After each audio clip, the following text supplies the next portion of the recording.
Okay. This week is the humidity sensor, which is the exact same thing as the temperature sensor. But anyway, here's another rundown of the wiring. The DHT11 and the knockoff Arduino. So this is the digital input pin that connects to the output from the sensor, which will feed back both temperature and humidity, even though we're losing humidity in this instance. And then with any other standard circuit, you have the 5 volts and the ground, which feed to the corresponding ground and VCC power on the sensor. One important thing we learned is that moisture and humidity has a big impact on how things function. But we also learned that from our mistakes, and we adapted from those mistakes. When? Is it going? How? We are using the DHT11 sensor connected to the Arduino Uno to measure both temperature and humidity. DHT11 is a digital sensor that outputs the temperature in both Celsius and Fahrenheit, as well as relative humidity as a percentage. It has 3 pins: VCC for power, G and D for ground, and the signal pin, which transmits temperature and humidity to the humidity data to the Arduino. The Arduino Uno processes the data and sends the serial monitor and the IDE, where we can view the live readings of the humidity.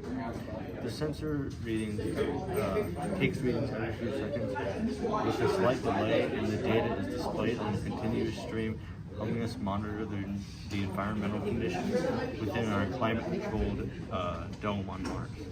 This dual measurement ensures the dome's kept stable for optimal plant growth, addressing humidity, which is crucial for sustaining life.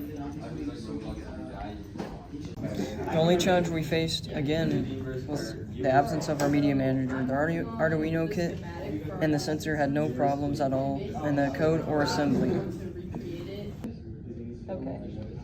So, this is the code for the humidity sensor. Like last time, you import the DHT library and specify what pin it's going to be receiving the input from. Down here, it just initializes that it's going to be receiving from the DHT, and it will print DHT text just as like an initial value there. There's a delay because this thing is super slow. It collects temperature and humidity, even though we're only using humidity. It was there from last week.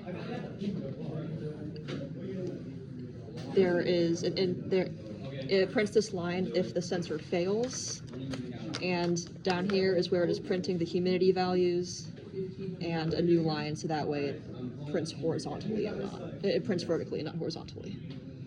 And then I already have it uploaded, so let's do it one more time. Go to Tools, Serial Monitor. It will initialize, and then it will start printing the humidity values. And if you do something like breathe on it, because your breath has a whole lot of moisture in it, which I just did there, you'll notice there's a very sharp spike.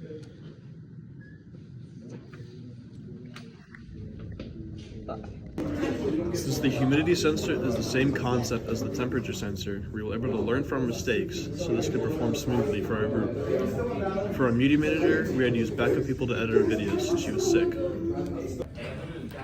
In this project, we are measuring humidity. Why are we measuring humidity? We are measuring humidity to be able to monitor the humidity of the climate control.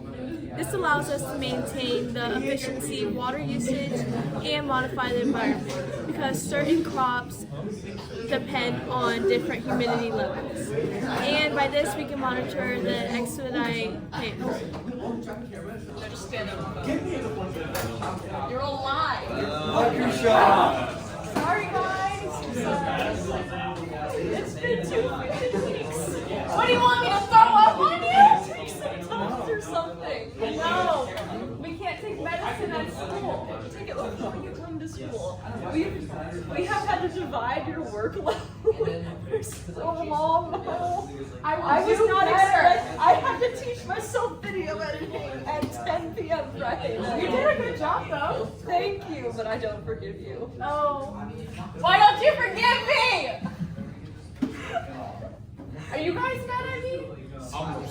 We had to do everything, every single one of us had to take your role. I'm sorry.